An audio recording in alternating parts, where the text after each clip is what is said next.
Maligayang pagbisita at pagbabalik po sa ating munting channel. Narito na po, ang karugtong ng ating istorya. Nandito na po tayo Mr. Ambrose, mahina niyang sabi. Noon lang nabawi ni Alex ang kanyang katinoan. Salamat, aalis na ako. Kinuha niya ang box ng pagkain na kanyang hiningi at lumabas ng sasakyan. Ika-14 na kabanata.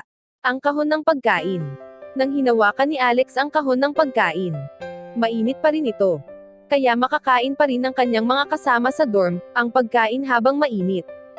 Dinala niya ang kahon ng pagkain sa ospital. Lumangit-ngit ang pinto ng itulak ito ni Alex papasok sa kwarto ng ospital. Si Rose Scott ay nananatili sa isang solong silid. Hindi naman malubha ang sugat niya, kaya may benda lang siya sa nasugatan niyang binti. Ang mga kaibigan ni Rose ay nakapaligid sa kanyang hospital bed. Maliban kay Joe at sa ilang iba pa, ang iba sa kanila ay na-depress. Sa tabi ng kama ay nakalagay ang mga regalong dala nila. Maganda ang nakabalot na basket ng prutas, ilang pulang kahon ng tsokolate at ilang florera na may matingkad na kulay na mga bulaklak. Nag-uusap at nagtatawanan ang grupo, ngunit ang lahat ay napalingon kay Alex nang pumasok siya na may dalang kahon ng pagkain. Natigilan si Alex sa dami ng tao. Hindi niya inaasahan na napakaraming tao sa kwarto ni Rose. Si Alex ay orihinal na narito, upang maghatid ng pagkain kay Joe. Pero kung tutuusin, nasugatan si Rose. Ngayong napakaraming tao ang nakatingin sa kanya. Nakangiting tanong niya kay Rose. Rose, okay ka lang ba? Hindi sumagot si Rose, malamig lang ang tingin nito sa kanya na para bang hindi natutuwang makita si Alex. Ano yang dala-dala mo? Tanong ng dormmates ni Rose na si Stacy, sabay turo sa box na hawak ni Alex. Nagdala ako ng pagkain para sa mga kaibigan ko. Simpleng nasabi ni Alex, habang nakatingin sa kahon. Hindi ka pwedeng magdala ng pagkain para makita si Rose, tama ba? Gulat na napatingin si Stacy kay Alex at sinabing, ang pagpunta sa ospital upang bisitahin ang pasyente na may dalang pagkain. Kahit hindi ito para kay Rose. Ganon na rin iyon. Nagsimulang magpaliwanag si Alex. Akmang ipapaliwanag ni Alex na ang pagkain na ito ay para sa kanyang mga kasama sa silid.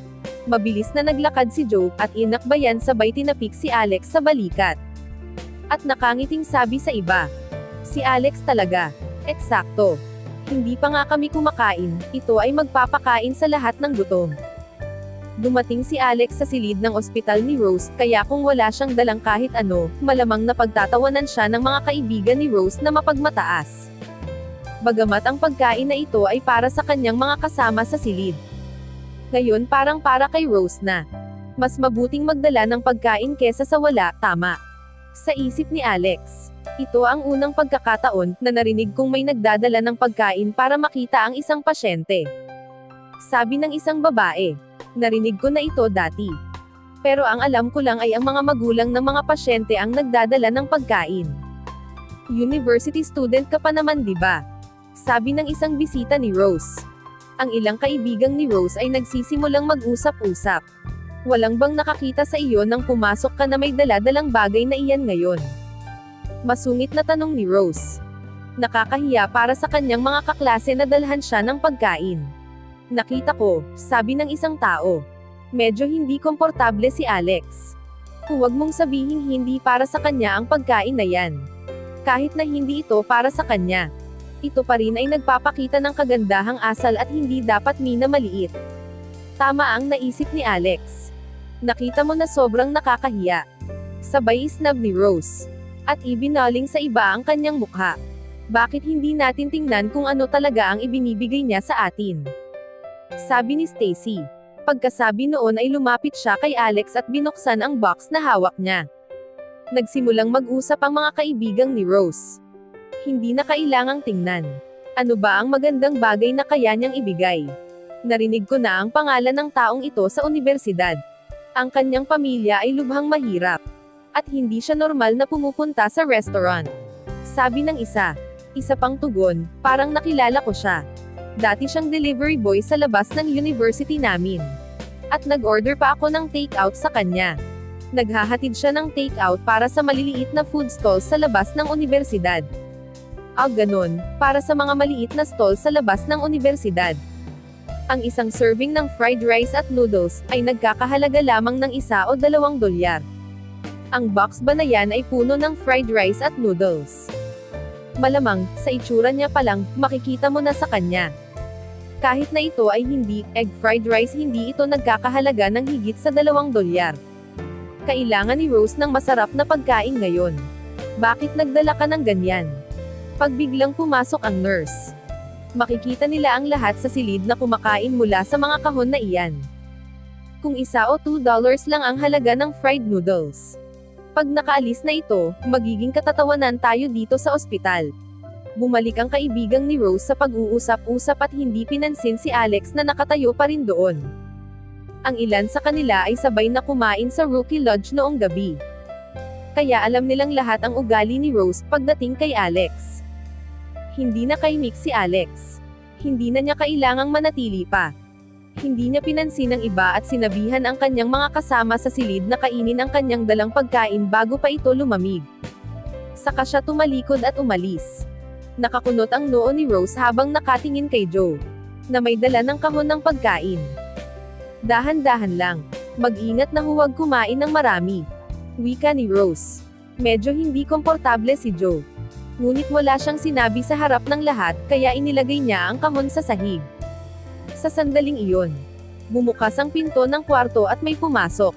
Rose, kasalanan ko ang lahat. Kamusta ka? Grabe ba ang injury mo? Pumasok si Zane. Ang kanyang ulo at braso ay may nakabalot na benda. Ang kanyang mga pinsala ay hindi malubha. Hindi naman seryoso. Kaunting gasgas sa balat at medyo may bali. Sabi ng doktor pwede na daw ako ma-discharge after 2 days of observation. Ikaw kamusta, sabi ni Rose nang wala na ang pagiging masungit sa mukha niya at napalitan ng isang matamis na ngiti. Ayos ka lang ba? Naku, makakahapon. Kumusta ang pakiramdam mo? Kasalanan ko ito. Nakaka-impluwensya ako sa iyo. Sabi ni Zane na may pag-aalala. Kasunod noon ay nagsimulang ipakita ni Rose kay Zane ang pagiging malambing. Nang makita ito, hindi maganda ang naging pakiramdam ni Joe at ng iba pa. Nang pumasok si Alex, malamig na nagsalita si Rose sa kanya. Ang mga salita ng ibang tao ay napakasakit pakinggan. At hindi man lang nila sinubukang pagaanin ang mood. Sa isang banda si Zane ang dahilan ng pinsala ni Rose. Pero maayos pa rin ang pakikitungo ni Rose kay Zane. Maging si Rose. Sinisisi niya ang kanyang sarili. Gayunpaman, nailigtas ni Zane ang kumpanya nila Rose sa pagkakataong ito, kaya't naiintindihan niya na ganito dapat ang pakikitungo niya kay Zane. Si Joe at ang iba pa ay hindi na lang ito pinapansin. Habang nagsasalita si Rose, ay may biglang pumasok na isang babae sa kwarto. Rose, kamusta ang mga sugat mo? Habang tinitingnan nito ang braso na natatakpan ng gasa. Ano ang sabi ng doktor? Bulalas ng babae.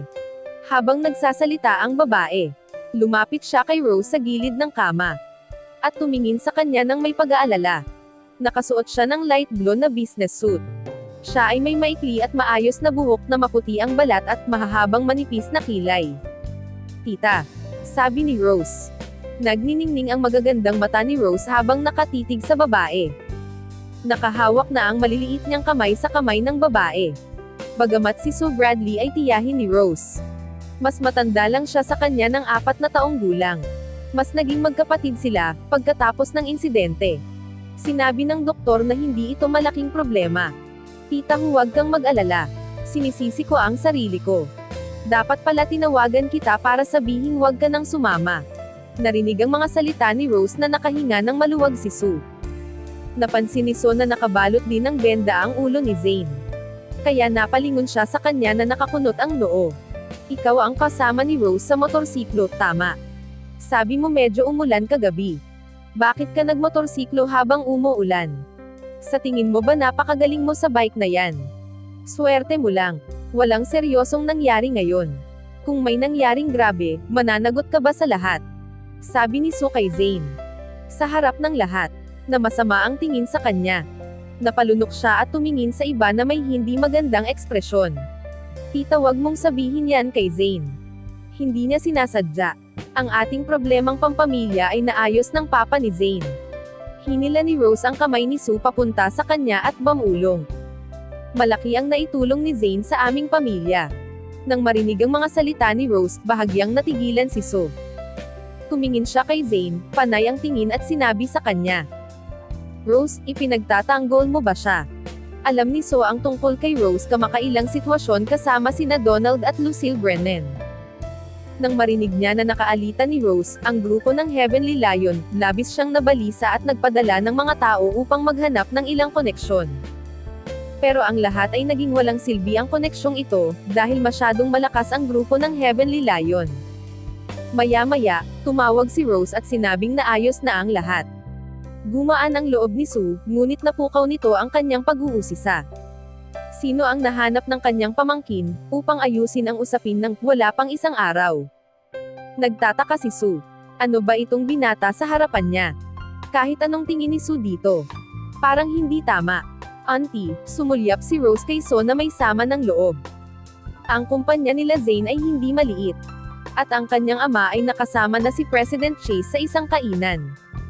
Ang pagtulong sa kanila ay hindi isang malaking bagay. Kabastusan ito kung tatanungin si Zane. Ang mga bagay ay hindi ganon kasimple gaya ng iniisip mo. Alam mo ba kung anong uri ng katayuan ang mayroon ang presidente ng Merchant Union? Sa tingin mo ba ay makakagawa ka ng hakbang sa pamamagitan lamang ng simpleng pagkain kasama ang presidente ng Merchant Union? Mas mature si Sue mag-isip kaysa kay Rose. At nagkaroon din siya ng karanasan sa Merchant Union dati.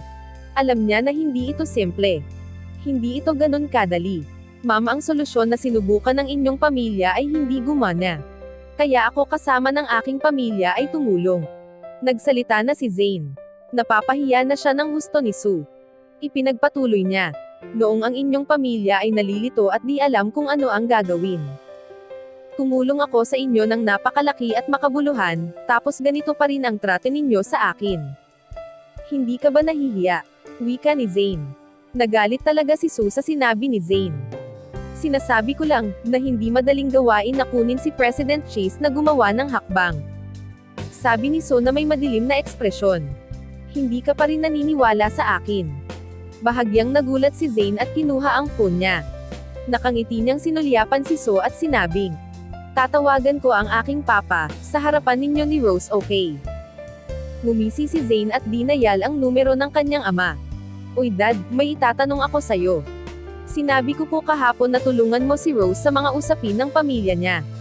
Di ba hinanap mo si President Chase?" Casual niyang tanong. Ang bagay na ito, nakalimutan kong sabihin sa iyo ang tungkol dito anak. Sagot ng ama ni Zane. Hinanap ko siya kahapon. Pero sabi ng secretary ni President Chase na magkikita naman kami. Kaya lang, masyadong abala si President Chase sa trabaho at walang oras na makipag-usap. Kaya nag-iwan ako ng mensahe sa huli. Sabi ng papa ni Zane. Hindi alam ng ama ni Zane kung ano ang nangyayari kay Zane. Kaya sinabi niya ang totoo. Bumilis ang tibok ng puso ni Zane, at biglang namula ang mukha niya. Hindi pala dahil sa papa niya. Hanggang dito na lang po muna. Sana ay subaybayan po ninyo ang ating istorya. Maraming salamat sa pakikinig. Hinihiling ko po ang inyong suporta sa ating munting channel.